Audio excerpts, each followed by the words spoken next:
You're listening to the Farm Report Podcast with Jake and Corey, brought to you by Indians Baseball Insider and broadcast on the Smoke Signals Podcast Network. We're talking Tribe. Listen, let's play ball.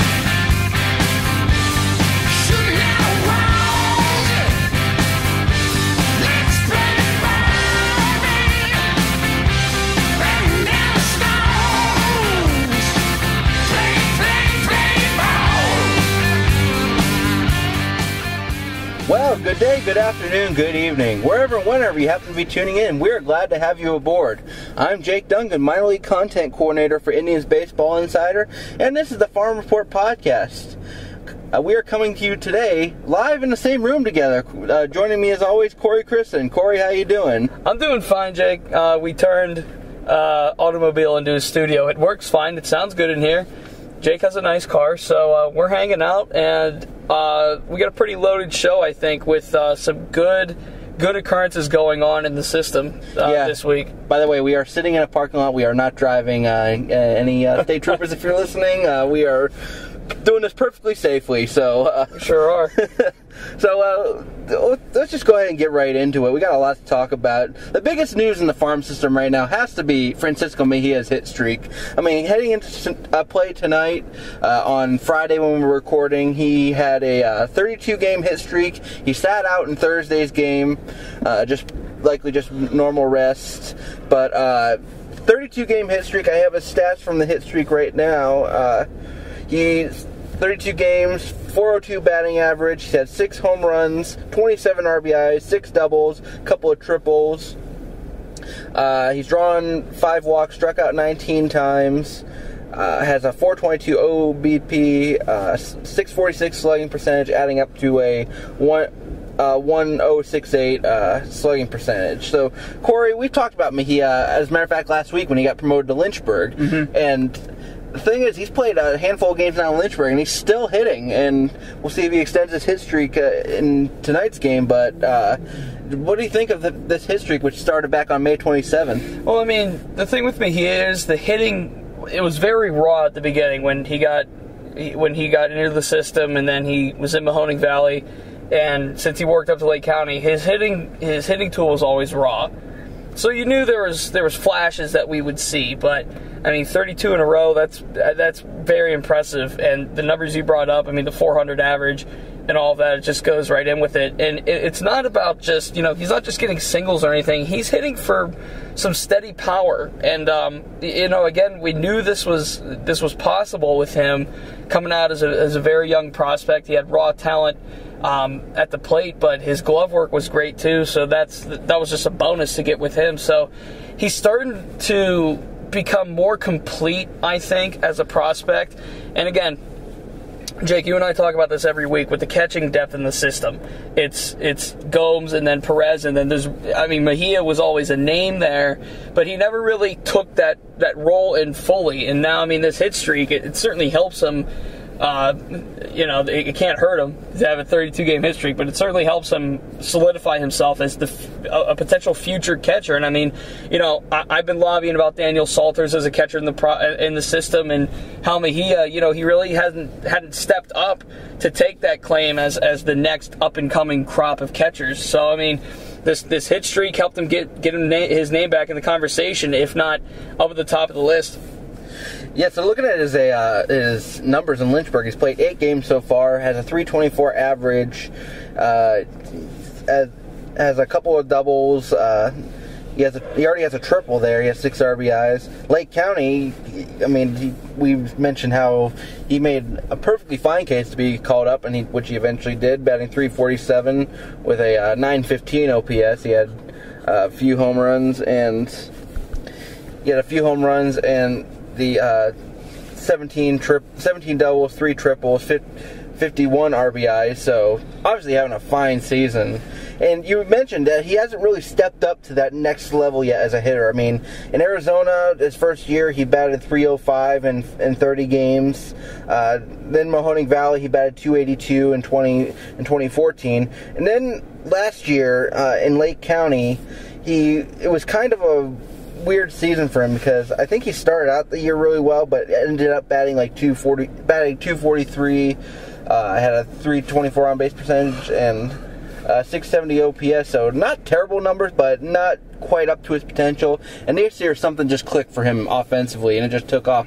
And you know what? It's not only him doing stuff at the plate, which is obviously impressive. He's doing stuff behind the plate, really working on improving his defense. Because I can tell you, defensively, he has had a guy who averages this last couple of years, double-digit errors, double-digit passed balls. This year, he only has 4 of each between both between Lake County and Lynchburg. So to see that, and he's also caught over 40% of would-be base stealers. So his defense is also improving along with his offense, and this whole season in general, he's really taken that next step. Again, it's about the transition from being raw, and I think that word kind of gets thrown around a lot when you talk about prospects in any system. I think the word raw gets thrown around a lot because there's something, you see streaks, I think, with these kind of prospects, and they have streaks of really great play like we're seeing right now from Mejia, and then we saw last year in Lake County he had the sub 300 average and he had the defensive struggles. So I mean, he's streaky. I think we can kind of debunk that whole raw that whole tag. But I mean, just what he's done this year, you can see the improvement in what he's done. Now, I haven't seen him play in person, which, I mean, I'm sure we can link up with Tyler Stotsky, our captain's guy, and he could probably tell us exactly what's going on. And it just sounds like he's starting to settle in and starting to become, more acquainted with the pitching because he's still very young. He's only, 20 years old?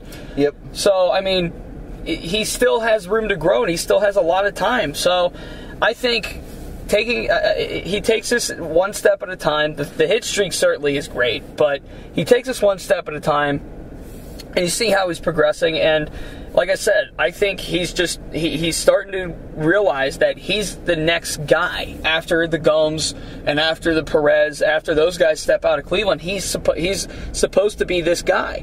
And again, the hit streak, hopefully it's just lighting the fuse for him. Absolutely, and this is the type of season that has gotten recognition all on national levels because, just for frame of reference, Jackie Bradley's, that whole hit streak he had, that was only 29 games. Xander Bogaerts had that hit streak after Bradley's ended, was 26 games. And so Mejia's at 32.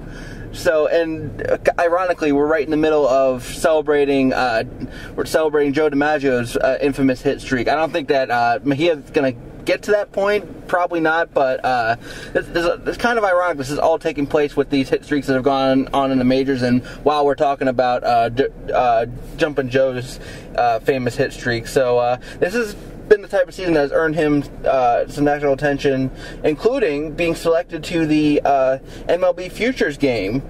He will be joining Akron Rubber Ducks outfielder Clint Frazier, and a recent addition, Columbus Clippers third baseman Yandy Diaz, who will be a substitution for the World Team. Replaces Cubs prospect, whose name I'm not even going to attempt to pronounce. But Heimer Candelario is my attempted pronunciation of it. I apologize for if I butcher it. But Candelario. We'll go with Candelario. I just looked at that. Yeah. Yeah. So.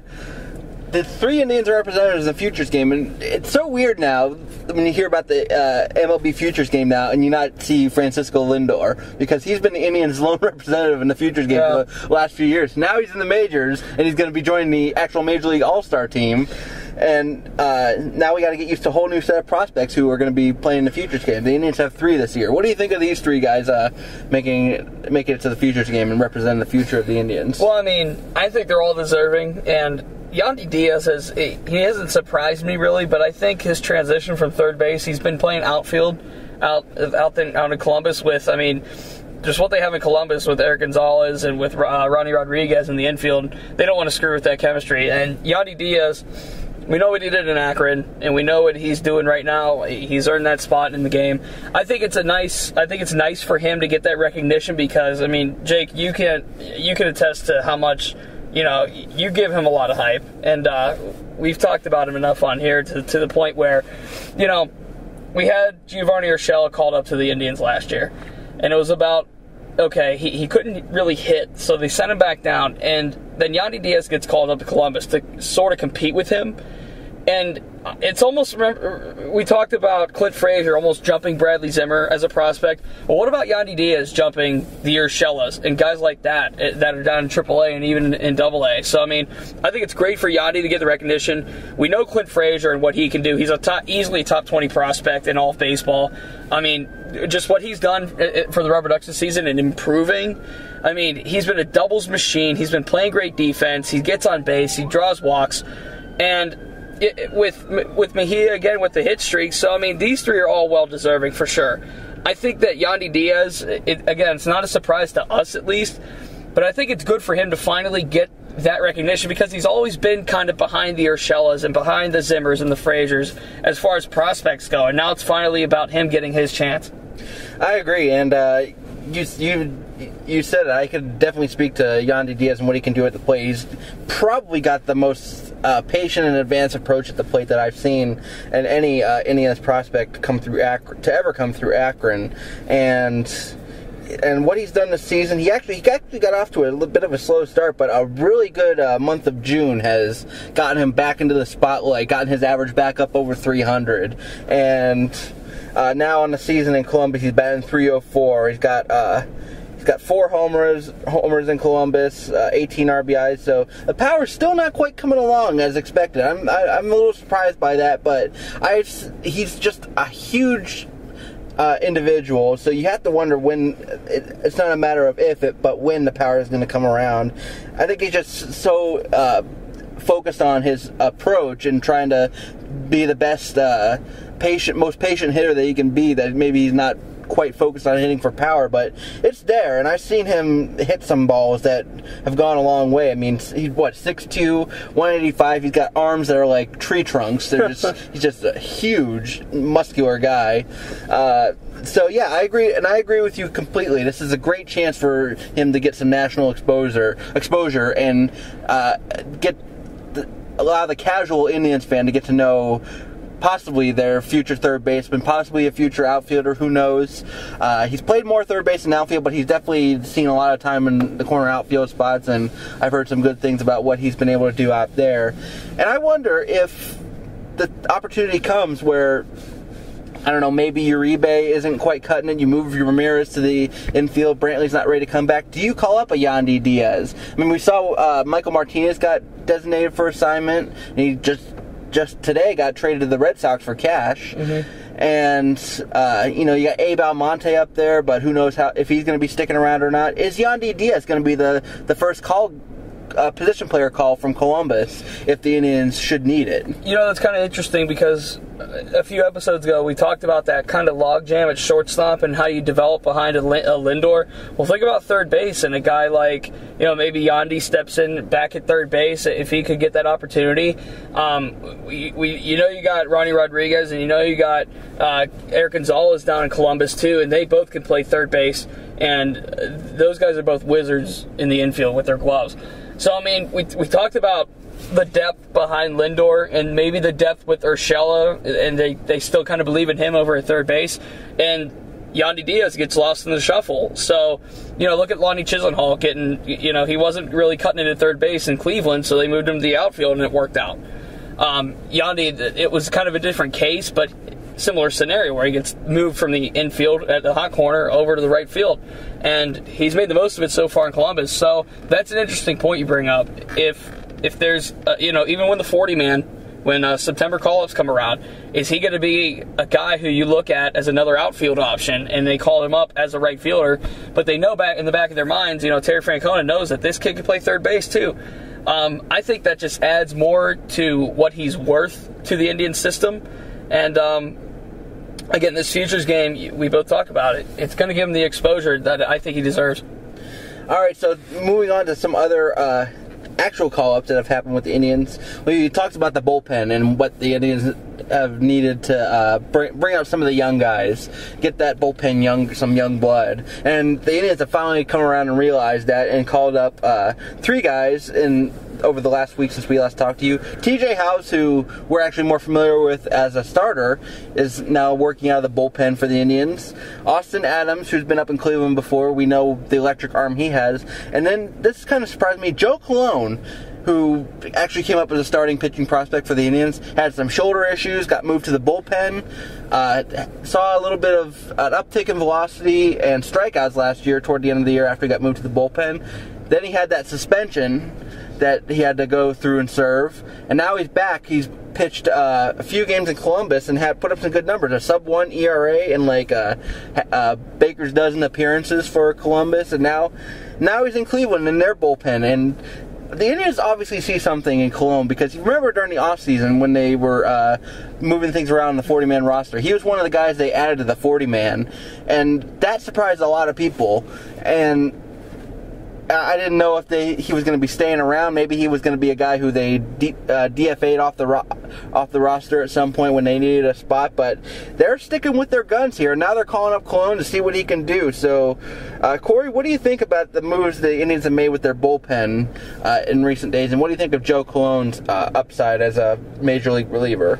Well, I mean, here's what concerns me, Jake. And I mean, with the position the Indians are in now, and the way that some of that back end has been performing, I mean, Allen's holding his own. He's got 18 saves.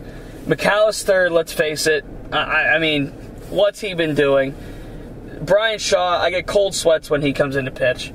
So, I mean, you kind of had to go down to AAA and look for these guys. Cologne, I think he's deserving of a promotion. He's worked for it. House and Adams, again, we don't know how House will transition as a reliever in the majors as opposed to a reliever in the minors. Adams, he's back and forth. Jake, I can't help but to think that, I mean, and McAllister I know went on the DL, but I can't help but to think that if the Indians get into September late and into October, if and when they make the playoffs, this is what concerns me, is you're facing Boston in a clutch situation. Who do you bring in? I want a guy who, it's like 7th or 8th inning.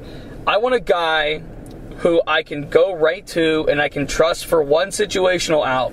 And other than Cody Allen, and this is just my personal gaffe, I really don't see a guy in that bullpen right now that can do that other than Cody Allen. And that's your 9th inning guy. And Francona, Terry Francona backs up the Brian Shaws, and he backs up the Cody Allens, and he backs up the McAllisters, because those are his guys.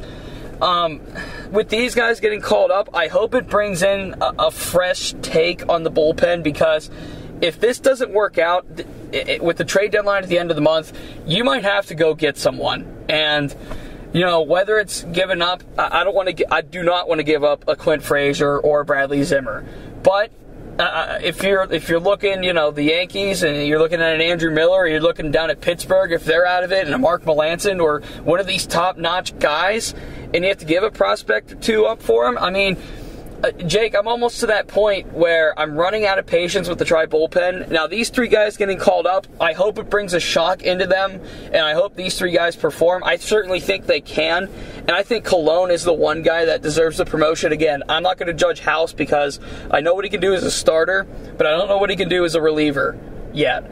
So, and Adams is flip-flop back and forth. I think this has got to be it, Jake. I think so too, and there are other guys who we mentioned before who deserve a call-up. I mentioned on Twitter when these moves were made, the way this bullpen now is composed, I feel better about it. Still not great, but better about it than I did, say, back during the Toronto series. Because if you think back to the Toronto series, who did the Indians have in their bullpen? They had Tom Gorzolani, they had Java Chamberlain. I mean, you can argue whether or not he would deserve being cut or not, but then you had guys like McAllister and Tommy Hunter still in the bullpen, and so is Jeff Manship. There was a lot, like you said, there was a lot of guys in that bullpen who I didn't trust in key situations. Now Gorzolani's gone. Now Chamberlain is gone, who, he might not have put up good numbers, but he doesn't offer a lot of upside, let's be honest. Mm-hmm. And then, McAllister's on the DL now, and I think that bringing up these young guys now is the best thing for the Indians to do because it gives them the chance to see what they have internally before deciding what to do with the trade deadline. Or before it's too late. Yeah. Let's be real here. Before it's too late. And I know they have a comfortable lead over Detroit, and Detroit and Kansas City are kind of battling it out for second place. It's nice to have that 6-game lead, but I mean, when it comes down to September and October, you have to have guys that you can go to and trust, and they'll be there. And I just do not see it right now in the Indians' pen, other than Cody Allen. Yep, well, Cologne and Columbus, 0.59 ERA in 13 games, giving up 1 earned run in 15 and the third innings, struck out 14, although he's walked 8, so maybe command is a little bit of an issue there, but he offers some upside. He's got good ground ball stuff. Since the move of the bullpen, I mentioned his strikeout numbers have gone up a little bit. His velocity's gone up a little bit. I'm interested to see what he can do, but I do want to see some more guys come up from Columbus, though, in addition to Adams and Cologne. And I don't know, like you said, the jury's still out on TJ House. We'll wait and see what happens with him. But Sean Armstrong and Ben Hill are two guys who I think are getting close. Armstrong definitely ready for a call-up. Heller is kind of a guy who's close. Maybe you can argue whether or not he's ready or not. And I could throw a third name in there, Jeff Johnson, who pitched the lights out in Akron last year. Now, maybe not so much in Columbus this year, but, I mean, this is a guy that we were talking about at one point as the potential future closer. Yeah, I agree. And I can't believe I forgot about Jeff Johnson. I'm going to pull up his Columbus numbers now. But, yeah, the Indians have options in Columbus, and I'm glad they're finally starting to bring some of these guys up now to get them a look at the major leagues, because who knows, maybe one of these guys steps up and you don't have to go out and get a late inning, an Andrew Miller type, or spend big time prospects and trade chips on a relief pitcher. I do think they're going to go make a trade for a reliever regardless, whether it's a late inning guy or like a left-handed matchup guy. I think that's what we're going to see happen. But I am glad that the Indians are finally starting to call up some of these guys. Sean Armstrong is ready to be called up. I don't see anything he has left to prove in AAA. Heller has great stuff. Since a little bit of a rough start in AAA, he's really put things together at that level. Josh Martin is starting to pitch better. Jeff Johnson, he has a 3.25 ERA in AAA, so not quite up to his standards, but not bad either. So there are guys, I'd like to see more of these guys called up. I'd like to see, I don't think Jeff Johnson has a future. I don't think Tommy Hunter has much of a future in Cleveland. Cut bait with some of these guys who don't have much upside. Start bringing up the younger guys and just throw everything you have up against the wall and see what sticks. Because you still have, Cody Allen, Brian Shaw, Dan Otero, guys who you can rely on if these guys don't work out, and then you can go to the trade deadline with a clearer view of what you need. I think it's good that they're doing this now rather than in the middle of August. Because if this is the middle of August and we're 5 games ahead in a pennant race, or in a division race rather, that's bad news. If you're trying to figure your bullpen out in mid-August, so I mean, this is the time to do it, to make these call-ups and to kind of do the trial and error if you want to go with that. If these guys succeed, who knows? Maybe we see McAllister in a DFA. Maybe we see some more shifting around. Maybe we see guys like Heller or Josh Martin or Jeff Johnson. I mean, I just hope that it works, because if you get into October, you got to have a guy. And right now, I don't see a guy other than Cody Allen. So, 7th or 8th inning, I think it's up for grabs. Yeah, so let's talk about, speaking of bullpens, the guys who were just added to the Eastern League roster for the All-Star game. Now, because Clint Frazier's playing in the Futures game, because Sean Mormont and Percy Garner, who were 2 of the Akron representatives for the All-Star game, they've been promoted to Columbus. The Eastern League decided to add 2 more Rubber Ducks pitchers to the roster for the Western Division of the Eastern League. J.P. Fireisen, who's been kind of the de facto closer for the Rubber Ducks since Ben Heller got promoted. And then Lewis Head, who has had a solid year. It's been kind of up and down, but overall his numbers are solid. Fireisen has, you know what? I'm actually, when I looked up his numbers, I was actually surprised at how good he's pitched, because I was so used to watching Ben Heller and the wipeout stuff that he had. Not saying that Feyereisen doesn't have good stuff, but it's not as it doesn't jump out at you quite as much as Heller. But I mean, so far this season, in 27 appearances, he has a 2.51 ERA. He's struck out 46 batters in 32 and a third innings, and he has 5 for 5 in save chances. So. And then Lewis Head has also had a sub-3 ERA. He has a couple of saves. Like I said, he's had his bad rocky outings here and there, but overall, very solid season. A nice step forward from where he was last year, where he had like a 4.5 ERA in Akron, and he was really struggling with command at times. Well, Feyereisen, he's been kind of the microwave guy. I mean, you could just kind of put him in whenever, and he works. He just goes to work. He's been pretty steady throughout his whole minor league career. I mean, you mentioned 251 this year. Last year in Lake County, he had 16 appearances, 108 ERA there. In Lynchburg last year, 261 ERA. Didn't give up an earned run in Mahoning Valley back in 14. So Feyereisen's really done this his whole minor league career so far. And I mean, again, he's a microwave guy. You can put him in there 8th, 9th inning. And it's kind of too bad with the topic we just talked about with Cleveland's bullpen in that back end. If he was about a year or two more advanced, this might be a guy we might be talking about. So, I mean, I like what he's done. And Lewis Head, he's been kind of sneaky, hasn't he? Yeah. I mean, so far this year, a 2.56 ERA in 28 appearances. He struck out 39 and 45 and 2/3 innings. So the strikeout numbers are kind of down a little bit from where he usually is in his career, but usually he's around a strikeout per inning. But yeah, it's a little bit down, but the walk rate is down. I mean, last year he walked 33 and 16 1/3 innings. This year he's through 45 and 2/3 innings, and he's only walked 11. So command is definitely much better this year, and just look at the overall numbers. I definitely agree he's deserving to be an all-star candidate, and I'm glad the Rubber Ducks will still have at least five all-star representatives at the all-star game, because Frazier and Morimondo and Percy Garner are not going to be there to support the team, especially because the game's in Akron this year, so you would like to have as many Akron representatives there as possible. Yeah, you got Nelly Rodriguez going to the Home Run Derby too, right? So certainly the Rubber Ducks, the host team, doing a good job of showing out. Yeah, that's right. The All-Star Game, by the way, is coming up. The festivities start on Tuesday with the celebrity softball game. You got Team Carlos Baerga versus Team Dave Wallace, and we got some pretty high-profile local celebrities, such as some former players, Travis Hafner, Jensen Lewis, and then we got Betsy Kling from WKYC. We got some other local media personalities. It's going to be fun. Mm-hmm. So they got that, and then the Home Run Derby following. Like you said, Nelly Rodriguez is competing. Bradley Zimmer is competing. Oh, that's right. I forgot about that. So it's going to be a fun time. It's by the way, the Home Run Derby is basically the Eastern League Western Division against the Reading Fighting Phils lineup. Oh my lord! Oh wow!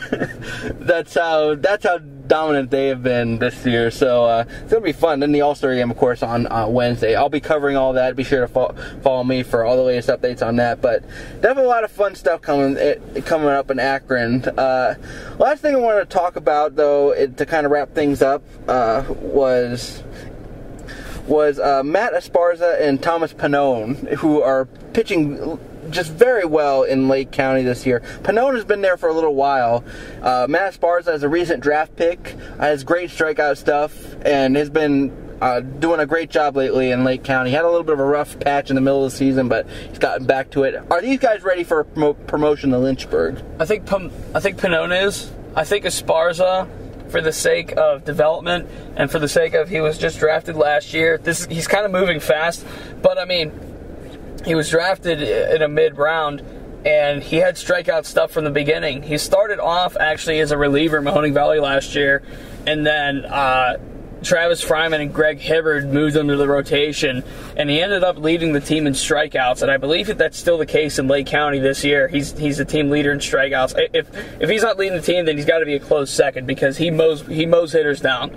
And I think Esparza, for the sake of development, will stay in Lake County this year. I think he could be promoted to Lynchburg. again, not much of a difference between low A and high A. I don't think in hitting and pitching how that works. But I think Pannone, with all things considered, could be considered for a promotion. Yeah, I mean, this is a second go-around in Lake County this year. He has a 3.02 ERA in 17 starts. He's struck out 84 and 89 in the third inning, so he's got some decent strikeout stuff, too. And lately, he's been pitching very well. I think June he had a really good performance. And Esparza, Lee said he's still mowing hitters down. He has 97 strikeouts in 86 innings, so he's been just phenomenal. That's what he year. does. And he has a 3.14 ERA in 17 games, 16 starts. He made one appearance out of the bullpen recently for them. So, but yeah, like you said, Esparza drafted last year, so maybe they slowed things down with his development. But on the other hand, he is 21 years old, soon to be 22, so maybe they consider moving him up just for the sake of timing. But yeah, it speaks to how great the pitching is coming through the system. Bullpen, starting pitching, got some great arms coming up. Not even to mention in Mahoning Valley, I'm lucky enough to see Tristan McKenzie and Juan Hillman, so the depth is there, and now it's starting to show. So with some of these all-star selections, with some of these promotions, it's definitely starting to show. I agree. So, well, that's going to do it for us here today. Glad you could join us, and glad we could be in the same room. It's always nice to do kind of a face-to-face kind of thing rather than doing this over the internet where timing can get a little awkward sometimes. Then you have the technical glitches and what have you. Yep, that's right. Glad to be here, Jake. Thanks. All right, so that's going to do it for us today on the Farm Report podcast. We got at least one more live remote coming up. I am definitely going to talk to the Lake County people, see about getting up there. We'll talk to some of these guys, maybe like an Esparza or a Pannone. We'll talk to some of the position players up there too. Be sure to follow us on Twitter. I'm at Jake D Baseball. Corey's at CD Christen. You can get all of our information on podcast updates, live remotes, and of course all of our content that we're pumping out. So right now on the site you can check out Minor Happenings, which I just posted today, taking a look back at the month of June for the Indians farm system and some of the highlights to go through there, including an in-depth look at Francisco Mejia's hit streak. So be sure to check that out. Corey, you have anything to plug? Yeah, my notebook from the Mahoning Valley Scrappers in their second week of action should be going live between, I think, Saturday. It should be live. Got a couple tweaks to make to it, but the team's gotten out to a bit of a slow start, but the pitching has been great for them, and we got comments from pitching coach Ty Dickinson and hitting coach Justin Toole, so definitely be on the lookout for that. All right, so yeah, be sure to check that out. That's Indians.scout.com if you want to check that out. It's not the updated URL, but it'll take you there. So, like I said, be sure to check us out on Twitter for all the updates on live remotes and whatever else you need to hear from us. It's the best place to get a hold of us and get live updates from us. So, for Corey Christen and the Farm Report podcast, I am Jake Dungan, and we say to you, have a good one.